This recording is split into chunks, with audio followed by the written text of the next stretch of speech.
Face à une agression, comment se défendre? Que faire? À cet instant, toutes les idées pour sortir de ce pétrin germent dans l'esprit de la personne qui est en mauvaise posture. En un mot, l'agressé cherche à se défendre. Et il arrive bien souvent que l'agressé tue l'agresseur. À qui la faute? Une personne qui m'agresse, là, je suis en droit de me défendre par tous les moyens. Et là, j'utiliserai les moyens que je peux dire que je trouverai sur place, en ce moment précis là, pour me défendre. Ce qui peut même m'amener à faire mal à l'agresseur, parce que j'ai ma vie en danger. Dans le cas où la réaction immédiate est la défense de sa vie, on se sent en danger et on sent la vie de ses proches en danger, on peut avoir une réaction de défense qui peut même coûter la vie à l'agresseur.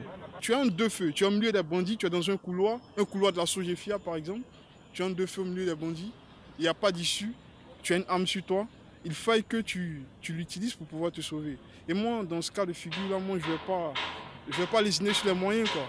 Si ce dernier rentre chez moi, qui se présente comme un agresseur et pas un homme normal, alors dans ce cas, puisqu'il est armé, moi je ne suis pas armé, et il rentre chez moi, et qu'il me dit qu'il est agresseur, moi automatiquement, je me laisse faire. Parce que si je veux appliquer la force, il a plus de force que moi, puisque moi, il m'a trouvé chez moi. Je ne me suis pas apprêté à ces agressions. Je ne m'attends pas à un bandit qui vient vers moi. Je sors le matin, je me mets dans mon lieu de travail. Quelqu'un vient m'agresser sur la route. Mais je sais qu'il me menace de mort. S'il y a quelque chose sur moi, pour me défendre, je sors l'arme qui est sur moi pour me défendre. Dans une société de plus en plus violente, où les atteintes à l'intégrité physique des personnes sont monnaie courante, pourquoi ne pas se défendre pour échapper à la mort? N'est-ce pas légitime de se défendre? La légitime défense, c'est lorsque une personne rentre chez vous, vous attaque, vous répliquez automatiquement pour vous défendre. La légitime défense, c'est se défendre de façon légitime, comme on le dit, c'est pouvoir se défendre par ses propres moyens devant une situation d'agression, face à des agresseurs. La légitime défense, c'est un peu comme le droit naturel que toute personne a d'utiliser sa propre force pour pouvoir se défendre. La légitime défense est sujette à controverse, car les conditions légales de la légitime défense compliquent la tâche du justiciable qui se heurte souvent à un problème de preuve. En effet, comment prouver que l'on était en état de légitime défense, avec ce véritable saut d'obstacle juridique, à savoir l'exigence de la proportionnalité? Voilà, ça c'est un thème vraiment d'actualité, à l'instar de tous les thèmes donc choisis par la rédaction en chef, d'autant plus que ce thème-là a une résonance particulière. La semaine passée, nous avons eu un formidable reportage de notre journaliste Guillaume Zéré qui parlait de la vindicte populaire qui devient de plus en plus, qui est courante, qui est légion dans bon nombre, partout en Côte d'Ivoire et même dans le monde, dans tous les pays principalement en voie de développement. Et donc nous avons choisi ce thème-là pour vraiment redéfinir les choses et faire table rase. Alors, la légitime défense, maître, bonjour. Comment la définir exactement? C'est quoi la légitime défense pour les nuls que nous sommes? Bon, pas pour les nuls, pour le non-juriste, vous voulez dire. La légitime défense, c'est, selon notre code pénal, bon, s'il rentre dans les considérations juridiques approfondies, on dira encore qu'il est en train de donner des thèmes techniques. C'est pour ça que j'ai dit pour les nuls, justement. Vous partez du fait que la légitime défense, c'est un fait qui efface la responsabilité pénale. Dans notre code, c'est classé dans le chapitre les causes qui suppriment l'infraction. C'est-à-dire qu'on ne dit même pas qu'il y a infraction. C'est un fait qui, en d'autres circonstances, pourrait être considéré comme infractionnel, mais dans ce cas précis, ce fait-là efface l'infraction.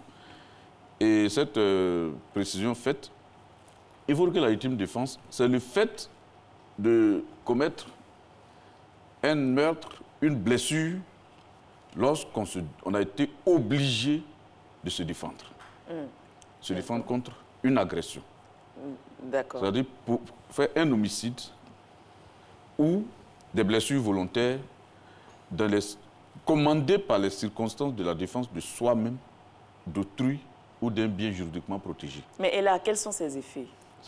les effets de la légitime défense, c'est qu'elle efface l'infraction. Totalement, il n'y a pas d'infraction. Même pas d'amende à payer. Donc, vous voyez qu'on a oublié de revenir à la définition. On vous dit, il n'y a pas d'infraction lorsque les faits sont commandés par la nécessité de la défense de soi-même, d'autrui ou d'un bien juridiquement protégé. Il faut dire qu'il y a deux situations. Il y a la légitime défense proprement dite et ce qu'on appelle la présomption de légitime défense. La présomption de légitime défense, et ça fait l'objet d'un article particulier dans le code pénal, c'est le fait pour quelqu'un, on dit même de façon courante, il est présumé agir en légitime défense, c'est lui qui commet un homicide ou porte des blessures, des coups ou fait des blessures en repoussant pendant la nuit. La circonstance, pendant la nuit.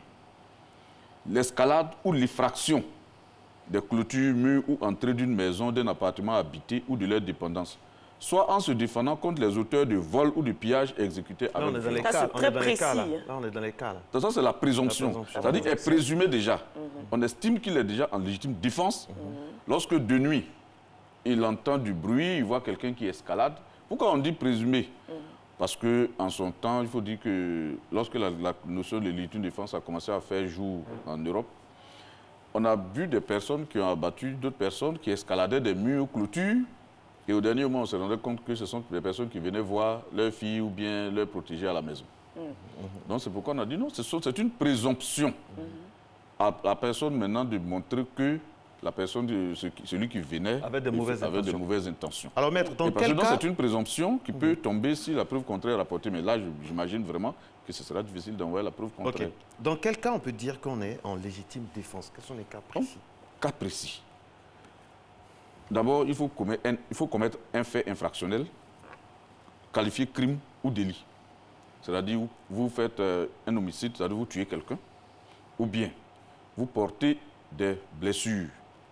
Vous portez des coups ou bien vous faites des blessures à quelqu'un, commandé par une circonstance particulière, c'est-à-dire commandé par la nécessité actuelle de se défendre soi-même, de défendre autrui ou défendre un bien juridiquement protégé. Contre une attaque injuste, proportionnée, il faut que la réaction soit proportionnée aux circonstances, notamment la gravité des faits, la gravité des circonstances, la violence de l'attaque. En tout cas, c'est la situation actuelle qui détermine les conditions réelles dans lesquelles on pourrait dire que quelqu'un est en légitime défense. Maître, on va prendre des cas pratiques. Des cas pratiques. Alors, je suis chez moi. Oui. Il y a quelqu'un qui entre, oui, qui veut me porter main. Oui. Je réagis, la personne est atteinte. Oui. J'ai agi en cas de légitime défense. Vous êtes en cas de légitime défense. Si je suis chez moi, oui, la personne ne m'a rien fait, que je touche à cette personne, ce n'est pas un cas de légitime défense. Non, là, ce n'est pas un cas de légitime défense, non. Même si la personne est venue me trouver chez moi. Non, la personne est venue vous trouver chez vous. C'est pourquoi on dit qu'il faut qu'il y ait une attaque injuste. Et là, la loi est bien claire dessus, attaque injuste. À condition que cette dernière ne puisse être écartée autrement que soit par la défense concomitante et proportionnée aux circonstances. Nous sommes en boîte de nuit. C'est-à-dire quelqu'un qui vient chez vous, qui se met à vous insulter, oui, imbécile, chien, voilà, ainsi de suite. Vous prenez votre fusil, vous tirez en ce moment, franchement, c'est pas la légitime on ne peut pas dire que c'est une légitime défense. Mais vous êtes par exemple dans un établissement, donc vous êtes en boîte de nuit, mais dans un maquis comme ça, et la personne vient, elle casse une bouteille sur votre tête. Ah oui, là c'est la légitime défense. Là, si vous réagissez, c'est une légitime défense. Là, vous réagissez parce que c'est une attaque. Elle est actuelle, elle est injuste, elle est violente. Et puis, c'est vous. Puis on dit qu'il faut que la question des circonstances est très importante. Même s'il y a eu des invectives de votre part avant, c'est... Non. Aujourd'hui, il faut tenir compte des circonstances, comme je l'ai dit. Si vous êtes sur un plateau de télévision, que vous prenez votre tasse, vous la lancez, je peux la dribbler, et puis bon, après, on se poursuit sur le plateau. Mais en boîte de nuit, dans la pénombre, vous ne savez pas ce que la personne a comme arme. Il faut que, et parlant même de circonstances, il faudrait que le caractère violent ou pas de l'acte d'agression puisse être déterminé par l'homme moyen. C'est-à-dire la loi dit qu'il faut que l'individu moyen puisse savoir ou bien croire qu'il était en train d'être agressif. C'est-à-dire, par exemple, je vous prends quelqu'un. un champion de judo, ou bien un champion de karaté, ou bien un champion de boxe, ou bien un tireur d'élite qui tombe sur une personne en plein jour qui a un bâton en main, bon, un champion de karaté, c'est vrai qu'il va, on pourrait dire qu'il peut croire qu'il y a une agression, mais sa manière de percevoir l'agression ne sera pas la même qu'une femme seule dans un endroit mal fréquenté. Ce ne sera pas la même chose. Donc ça fait que les circonstances sont toujours prises en considération de la personne qui use de cette voie. Mais en même temps, maître, est-ce que la légitime défense ne peut-elle pas être un échappatoire pour couvrir certains crimes? Oui, là, la question revient toujours. Très souvent, on se demande où est le crime, où est la légitime défense, ou bien entre le délit et la légitime défense. Souvent, la limite n'est pas très nette. Mais il faut dire qu'une personne qui se sent agressée, très souvent, la meilleure des choses, si elle ne peut pas fuir, qu'elle se bat, en ce moment-là, elle est bien placée pour dire qu'elle était en légitime défense. Mais il peut arriver au départ, j'entends souvent des questions du genre, pourquoi il n'a pas fui? Ou pourquoi il ne s'est pas maîtrisé? Pourquoi il ne s'est pas maîtrisé? Mais devant une agression, combien sont ces personnes qui peuvent se maîtriser sans se défendre? Le premier réflexe, l'instinct de survie, c'est la réaction. C'est la réaction. Ou bien fuir. Mais quand on regarde, vous êtes dans un endroit où vous estimez qu'en fuyant, vous allez encore rencontrer d'autres agresseurs devant. Dans un endroit mal éclairé, dans un endroit mal fréquenté, où vous vous trouvez sous un pont, on dit mais fuis pour aller où? Donc très souvent, la personne fait face. Et au dernier moment, on vient vous dire non, il a fait ceci, cela. Mais il faut dire que très souvent, dans ce genre de choses, il ne faudrait pas qu'on se leurre. C'est rare qu'on a vu quelqu'un à qui on vient chercher les poudres dans les cheveux lorsqu'il s'est défendu en fonction des circonstances. Imaginez-vous, vous êtes dans un endroit sous un pont mal fréquenté, ou bien dans les parades d'un fumoir. Vous voyez des individus qui viennent vers vous. Si vous réagissez, que vous en tuez, vous croyez qu'on viendra vous demander pourquoi vous avez réagi? Monsieur, mais qui compris dans la même circonstance que vous, aurait agi de la même façon. Monsieur Sakanoko, qui nous envoie à l'instant un message sur le compte Facebook de notre émission. Je suis tombé en panne aux alentours, donc, sous un pont d'Abidjan, et j'ai vu des gens courir vers moi pour soi-disant m'aider. Je fais partie de... Enfin, c'est un corps habillé. J'ai sorti mon âme. Est-ce que ça, c'est... Il tombe en panne. Il n'a pas dit l'heure. 1h du matin, 1h du matin, un samedi. Vous tombez en panne sous un pont. Mais aujourd'hui, vous avez 80% de chances d'être agressé. Oui. Bien sûr. Donc celui que vous voyez en premier lieu, il est présumé être un agresseur, sauf s'il ne fait pas de blanche. Mais à cette heure-là, 1h du matin, qu'est-ce qu'il fait là, lui, qui n'est pas en panne? Mais il vient vous dépouiller. Mais vous êtes en légitime défense. D'accord. Maintenant, si vous pouvez faire autrement que lui, c'est encore habillé.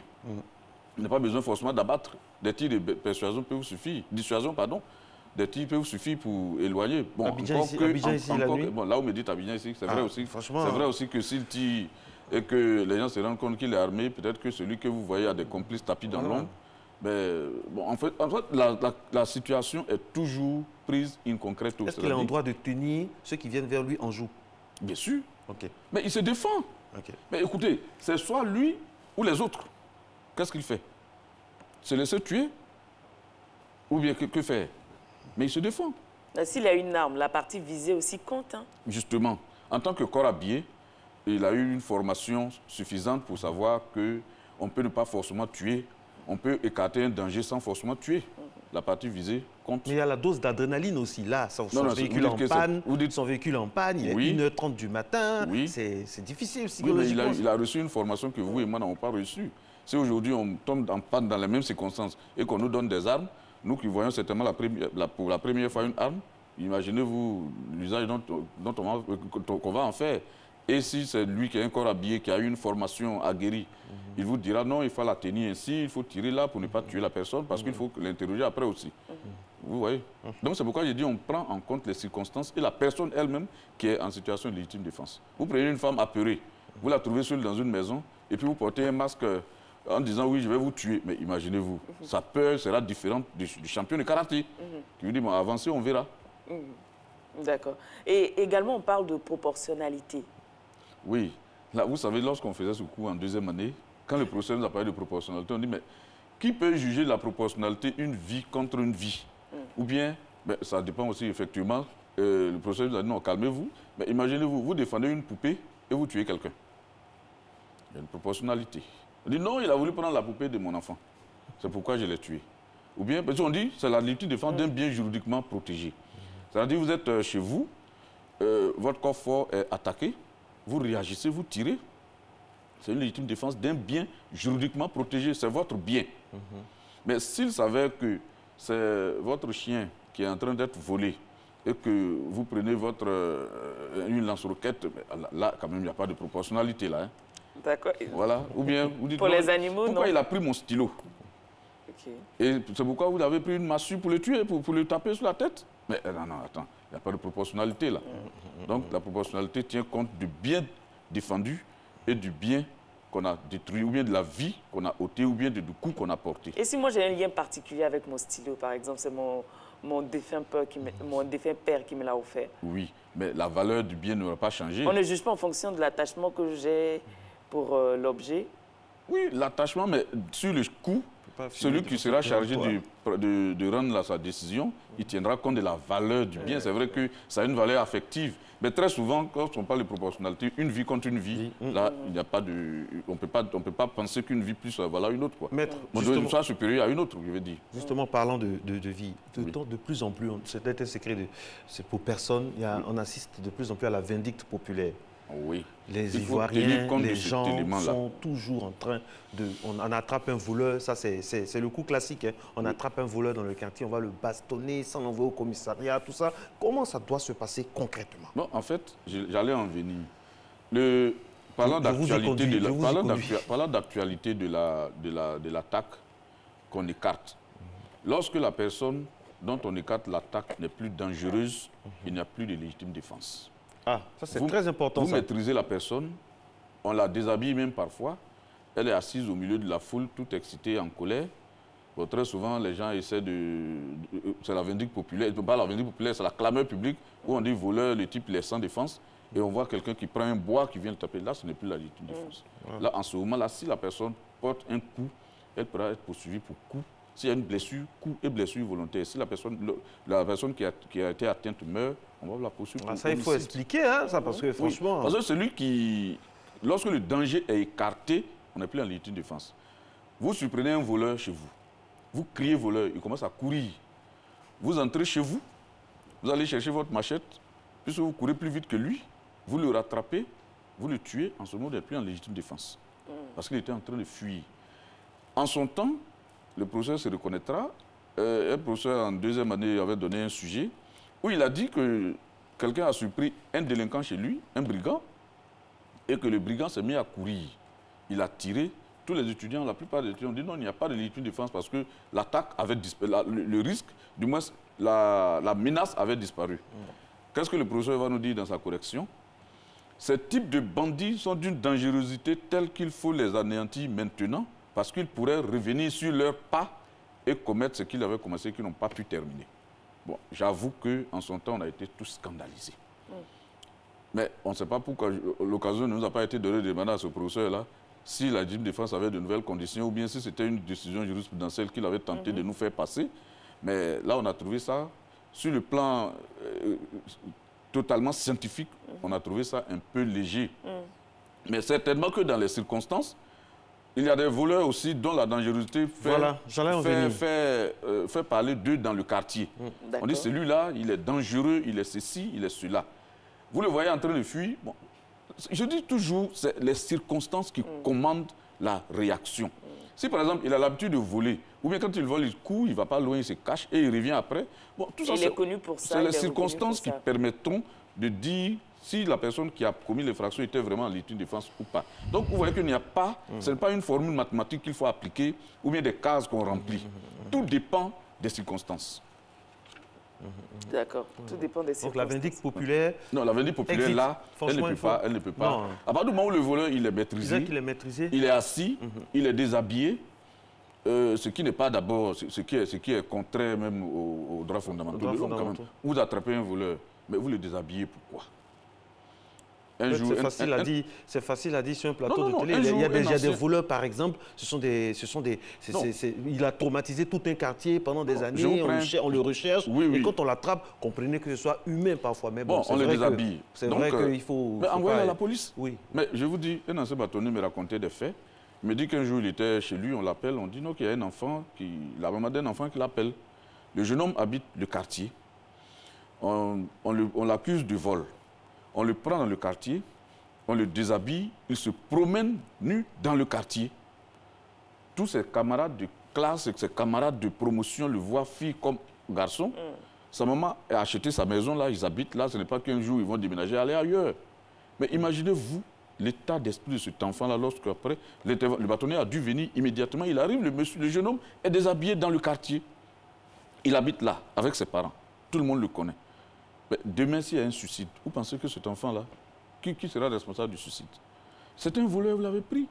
À partir du moment où vous l'avez maîtrisé, la loi recommande de le confier aux personnes habilitées par la loi. Sans se faire justice. Oui, sans se faire justice. Sans se faire justice. Maintenant, les gens vous diront, mais il a trop volé dans le quartier, ainsi de suite. Le maître connaît, il est assis sur un plateau de télévision, il est en train de dire des choses qu'il ne connaît pas. Mais effectivement, il y a des quartiers aussi où viendront, on dit non, quand on les prend, on les envoie là-bas, ils les relâchent.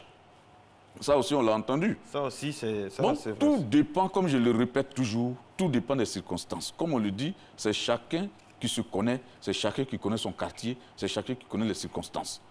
Donc, lorsqu'il s'agira de savoir si la personne était en légitime défense ou pas, on jugera toujours des circonstances qui ont motivé la réaction. Vous parlez du commissariat tout à l'heure. Oui. Généralement, le réflexe à avoir lorsqu'il y a un souci, oui, c'est d'aller au commissariat. D'aller au commissariat ou à la gendarmerie. Ou à la gendarmerie. Même oui, moult fois, oui, vous en avez parlé vous-même, il y a eu des relations. On s'est dit, bon, et la population parfois a du mal à comprendre ça aussi. Bon, là, je ne viendrai pas parler pour... Certainement qu'un jour, vous inviterez les gendarmes ou les policiers. Non, vous-même, vous avez dit que parfois... Oui, très souvent, voilà, moi, en tant qu'avocat, c'est ce qu'on nous dit toujours. Voilà. Oui, on a voulu faire ci, on l'a envoyé, ils l'ont libéré. Voilà. On l'a envoyé, ils l'ont libéré, ainsi de suite. Et qu'on en avait marre, bon, finalement, on n'en entend plus parler. Ça, voilà les mots, on ne vous dira pas qu'ils l'ont tué. Ils disent, bon, on en a marre, on n'en entend plus parler. Bon, le juriste puriste que je suis, qu'est-ce que je dis? J'ai dit, mais vous n'aviez pas le droit de faire ça. Ils disent, mais nous étions fatigués, mais actuellement. Est-ce que quand je dors chez moi, je suis avec eux? Je ne sais pas ce qu'ils subissent. Donc, en tant qu'avocat, je ne fais que constater, de toute façon, je ne peux rien faire d'autre. Donc, un jour, je crois que l'occasion doit vous être donnée d'inviter ici les policiers ou les gendarmes pour venir expliquer pourquoi on les accuse de toujours relâcher ceux qu'on arrête. Et que les gens soient obligés, à un moment donné, de passer à la solution finale, quoi. Mais dans ce cas-là, on ne parle pas de légitime défense. Non. S'ils ont décidé de passer à une solution finale, qu'on les attrape.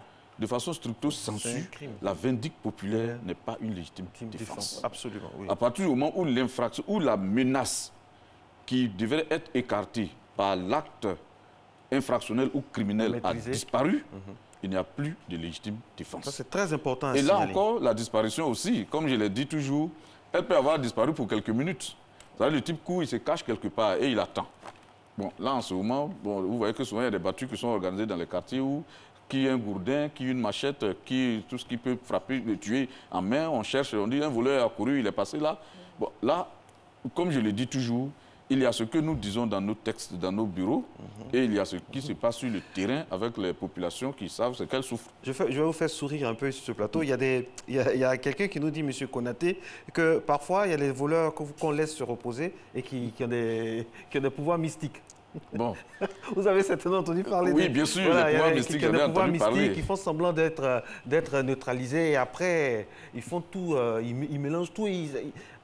Tout le monde n'est pas attentif et ils arrivent à disparaître, on ne sait même plus où ils sont passés. Comme je le dis, la situation est toujours liée aux circonstances. Absolument, absolument. Quand vous entendez les personnes agir, ils vous diront, mais vous ne le connaissez pas, c'est pourquoi vous êtes en train de parler. Oui. Sinon, celui-là, voilà comment il était. Bon, en ce moment, qu'est-ce que vous voulez que moi, avocat, puisse dire dans un endroit où on parle de pouvoir mystique et ainsi de suite? Franchement, j'avoue que je ne dis pas que ce qu'ils disent est faux, mais quand je lis mon code, je ne vois pas où je pourrais classer cette partie de la vie de l'homme. Donc, en ce moment, si vous dites pouvoir, ils savent ce qu'ils disent. Et quelquefois, ils sont tellement sûrs, mais ils ne peuvent pas le démontrer. Vous comprenez? La légitime défense, mesdames et messieurs, ce n'est pas se faire justice. Non, la légitime défense. Non, la légitime défense. Ce n'est pas. Quand on dit c'est pas se faire justice, ce n'est pas une vengeance. Ce n'est pas une vengeance. Parce que la vengeance suppose que la menace a disparu. Vous partez concocter, comme on dit, la vengeance est un repas qui se mange froid. En ce moment, si vous le refroidissez, que vous le mangez, on vous dira non, vous n'êtes plus en situation de légitime défense. La légitime défense, on pourrait dire, c'est du tic au tac, de façon triviale. Mais très souvent aussi, c'est peut-être suite à une course-poursuite, ou bien vous poursuivez un voleur, pour vous, la menace a disparu. Comme souvent on le voit dans les films, où le bandit il est à terre, et puis après il fait semblant de gratter son poignet, et puis il sort une arme. Bon, là, en ce moment, on peut être à légitime défense. Bon, celui qui est de loin qui voit la scène, il va dire, mais il était couché, mais pourquoi on l'a abattu? Alors que c'est tellement qu'il tentait de sortir une arme de quelque part. Et il y a eu un fait divers sur les réseaux sociaux. Donc, un père qui rentrait chez lui a trouvé son enfant, un petit garçon avec le babysitter, si on peut l'appeler ainsi, celui qui était chargé de s'occuper de l'enfant. Donc, en colère, il s'est mis à battre le jeune homme. Il lui a refait le portrait. La police est venue. Il lui a refait le portrait? Bon, on va dire... Du moins, il lui a apporté... En fait, oui, je comprends ce qu'il veut dire. En fait, on ne le reconnaissait plus. On ne le reconnaissait plus. Donc, la police l'a relaxé. Ils ont dit que c'était normal, la réaction d'un père normal quand il rentre chez lui et trouve son enfant dans cet état-là. Ça, c'est la légitime défense?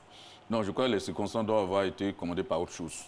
Puisque, vous savez, souvent, quand les faits sont rapportés, ils sont tellement résumés que certains détails importants disparaissent. Et donc, c'est pourquoi, très souvent, on dit toujours qu'il faut voir les circonstances qui ont commandé. Parce que tuer, ce n'est pas facile. Quand vous voyez que quelqu'un arrive à tuer, bon, souvent, il faut pousser loin pour savoir qu'est-ce qui a pu motiver. Est-ce que c'est par plaisir que la personne l'a fait, ou bien si c'est par vengeance, ou bien ainsi de suite. Mais très souvent, quand les gens vous diront, je suis en légitime défense, vous voyez votre enfant être en train d'être battu violemment par quelqu'un, mais très souvent, la réaction ne se contrôle pas. Les gens peuvent prendre un gourdin, ils frappent, et puis on dit non, il a frappé, ainsi de suite. Mais en ce moment, vous plaiderez la légitime défense. Et très souvent, ça marche. Mais seulement, la vindicte populaire, lorsque la personne n'est plus dangereuse, ce n'est pas une légitime défense. Il ne faut pas tuer, apporter là aux autorités compétentes. Et si on la relaxe en ce moment, il y a d'autres moyens de faire savoir que ce qui a été fait. Mais la vindicte populaire ne peut pas être la légitime défense. Absolument. Merci beaucoup à vous, Maître Koné Kyobien. C'est la rediffusion dans quelques heures seulement. Ce sera aux alentours de 14h19, 14h20 sur RTI 1. Et puis on se retrouve nous demain, toujours avec le même plaisir. D'ici, on se retrouve demain. Portez-vous bien. Et puis voilà. Merci beaucoup à vous, Maître Koné Kyobien. Vous avez rendez-vous tout de suite avec la ravissante et pétillante Alix Kokola-Apia. Et puis à midi, ce sera avec, bien sûr, Caroline Da Silva. Et puis tout ce qui rythme l'univers RTI 1. N'oubliez pas sur notre site rti.ci. C'est cela. Allez, merci. Bonne journée. Le monde appartient à ceux qui se réveillent.